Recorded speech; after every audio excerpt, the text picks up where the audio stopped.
It's Veronica and Naomi, and we have seen people in our lives ask about a specific film franchise, the Child's Play franchise.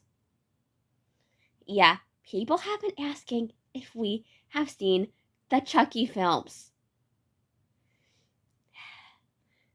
As for Varadani has, yes, she has seen all of them, in fact. As for what her opinion is on them, as an adult, she does find them a little bit ridiculous, but enjoyable in their own way. Like, the humor in them may be a little unusual at points, but it works for the franchise. If you don't know what Child's Play is, it's a film franchise about a serial killer who possesses the body of a good guy's doll. And every movie is about him killing people, then coming back from the dead again and killing more people. It really doesn't have much of an arc. So what characters in this are really relevant? So first of all, you have Chucky, aka Charles Lee Ray. He uses voodoo to transfer his soul into the body of one good guy's doll first, and then he figures out he can transfer his soul into more good guys' dolls. So if you're in the Child's Play universe, don't go buying good guys' dolls, because they're probably possessed by a serial killer. And behind us, we have a pillow with, like, the Chucky artwork for the good guys' dolls. So it's a fictional line of dolls in the Child's Play films. But if you want them in real life, you're gonna have to either get, like, cheap Halloween props for $200-something or pay $500-something for a film, for, like, a replica of the dolls from the films. Yeah, Chucky dolls are expensive, ridiculously expensive. If you don't have a good budget, don't go trying to buy a Chucky doll right away. But yeah, they actually make replica Chucky dolls, and it's very cool. And if her doll mommy ever does get a job and all that, she does want to save up for a good guy's doll for her collection, because it would be a cool prop. So the size of the dolls in these films, we think they're like 3 feet tall or so. So they are, like, big for child dolls. And we know that Chucky is often used as an example of creepy dolls for creepy dolls in media. Because you have Chucky, you have his wife Tiffany, you have their son Glenn, or Glenda. If you're, like, looking at them when they're having their female personality, because technically Glenn's doll form has both his soul and the soul of his twin in it.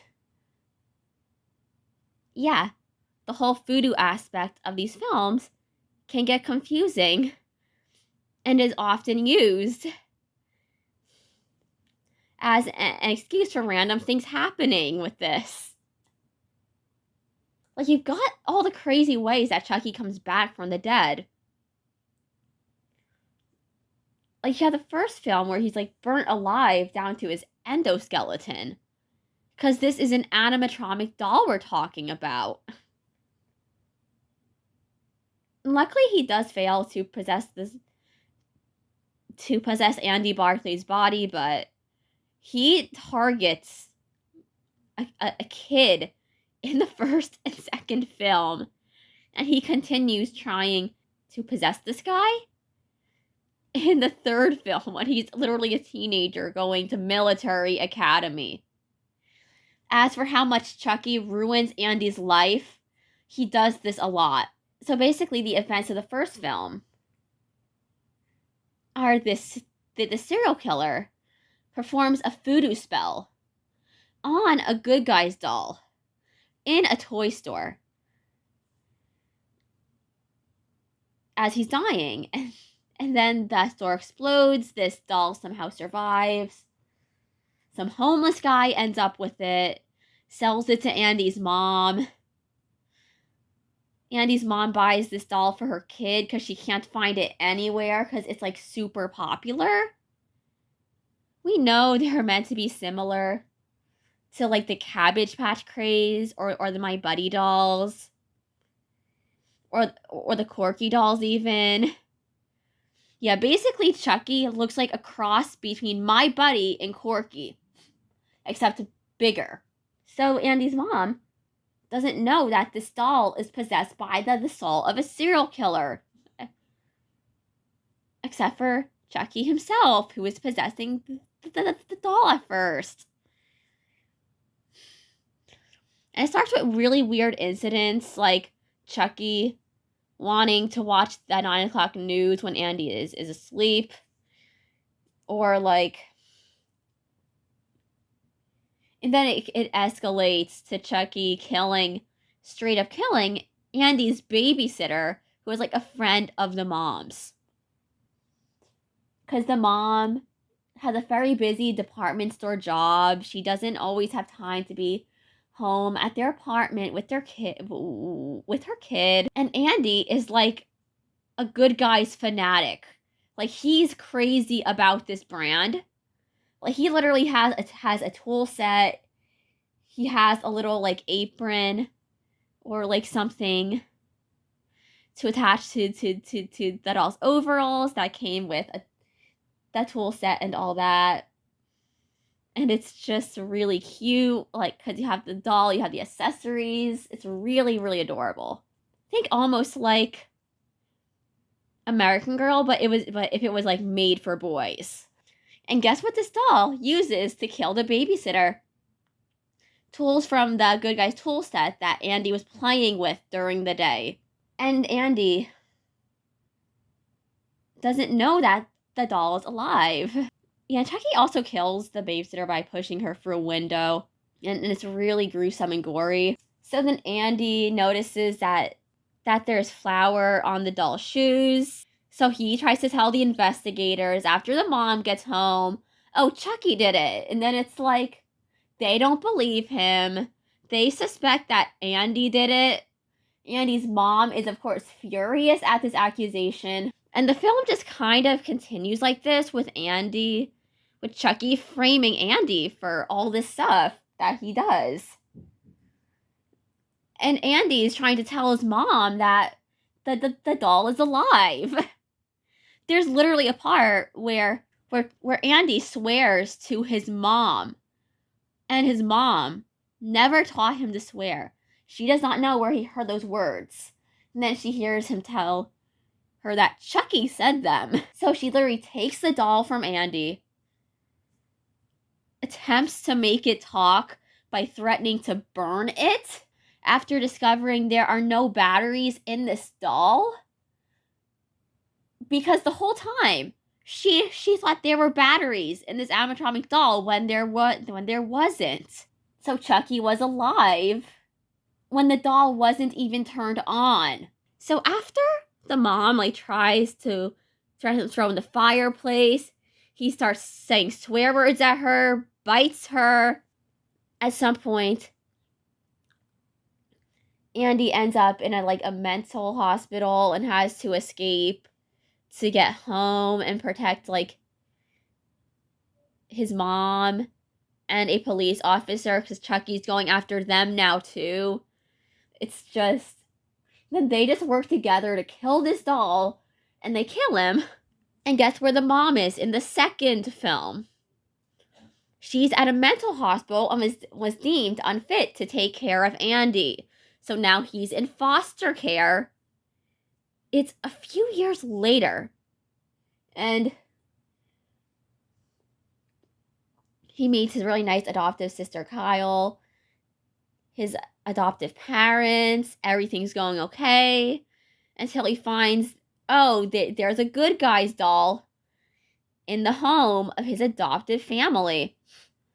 So they take the doll downstairs after Andy reasonably freaks out after what happened in the first film, because he is traumatized of these dolls now. He is terrified of them. And then like meanwhile that's happening, the company behind the Good Guys dolls decides, okay, let's rebuild this doll that was somehow salvaged from the crime scene and make it like brand new and prove that it didn't kill anybody and our company has nothing to do with these murders. And then because of like the electricity from the machine where the eyes are put into the doll's head, it comes alive again and literally kills a guy who works at the Good Guys company, then decides to like drive to a place where Andy lives. So he then proceeds to take the place of this other Good Guys doll in this household after killing it. And then, yeah, he proceeds to kill Andy's foster parents. And then Andy, of course, gets framed for all this, which is extremely unfair on this kid. Like, I'm sorry, this kid goes through so much in these films. It's just horrible. And then there's a really big... And then Andy's adopted sister Kyle finds out. Then eventually there's this big fight scene where they are at the Good Guys factory. So you get to see all these Good Guys dolls being made as this is going on. You've got Good Guys employees dying by the machines in this factory. And eventually, Andy and Kyle are able to get one of those tubes that puts plastic into plastic mold stuck inside Chucky, filling him with molten plastic, causing him to explode in a pile of melted plastic and blood. And you think he wouldn't come back from this, but no. In the third film, some of his blood ends up mixed with some of the melted plastic in this factory when they decide to do reproductions of these dolls. So guess who's back? So Chucky literally kills another employee at this company after he takes him back to his office. He then literally looks up where Andy is, because he still is convinced Andy's the only person who could host his soul. And the reason he's convinced of this for these first 3 films is because the rule is that he can only possess the first person he told his full name to. So basically, in the first film, it has to be Andy. In the second film, it has to be Andy. In the third one, he's targeting Andy yet again. And it's just, unfortunately, he does fail to possess him, which is good. But yeah, he is ruining this person's life. At this point, Andy is just going to military academy because of his whole foster care situation and all of the like history surrounding him and his reputation with being the guy who was connected to all these rumors about this like living Good Guys doll that murdered people apparently. So he ships himself in a box to the military academy after finding out his address. And then Chucky realizes he doesn't have to possess Andy because there's this like little black kid at the military academy who takes a liking to the doll, and he introduces himself to the kid first this time, and he realizes he can possess this kid. So then Andy finds out about this. So of course you have him and this one female friend of his from this academy, like trying to protect this kid, trying to warn this kid about Chucky, that Chucky is bad, don't listen to him. And of course, Chucky does his normal thing where he murders people at this academy. And then the first person people point fingers to again is Andy, even though Andy didn't do anything once again. Eventually, Chucky nearly possesses the kid because the kid thinks, oh, Chucky's just playing a game with him. And then, and this is where, Chucky ends up in, a Halloween ride. He ends up getting half of his face ripped off. He ends up being literally torn to shreds. Yeah, he is torn to shreds at a fair. You don't think he could come back, do you? Well, this went on long enough, so maybe we'll cover the fourth film through the seventh film later on. But yeah, we wanted to cover the first half of our kind of overview of the Chucky films. And well, yeah, the first three films, the original trilogy, it is a little dark because you have a literal kid being literally being targeted by this serial killer doll who has these all sorts of creative murders and ways to try to ruin his life and frame him for things he didn't do. Yeah, so the first three films is just Chucky making Andy's life a living hell. But luckily, the rest of the movies focus on other things, and we will definitely talk about that later. And if you've seen the Monster High 2-pack with Chucky and Tiffany, you probably have some idea of what characters are gonna start showing up in those films. Yeah, Tiffany does not show up until the fourth film, Bride of Chucky. These films are pretty okay for what they are. Even if they're not the most impressive with the humor, or the swearing can get very, very excessive, they are definitely fun slasher films if you're old enough. And we know most people watch them as a teenager. So yeah. But they do have an R rating for a reason. Because you've got blood and gore, very excessive swearing on Chucky's part to the point where it gets annoying. And yeah, they are horror films. They are slasher films. You're gonna have a lot of kills and a lot of murders in these movies. But we just wanted to let you know and do this little series to show that we have indeed seen these films, or at least our doll mommy has. So if you're going on our live streams asking if we have seen that Child's Play films or the Chucky films, yes, we have. And we may do a part 2 of this talking about the rest of the movies in the franchise. So goodbye, mysterious audience. I love you.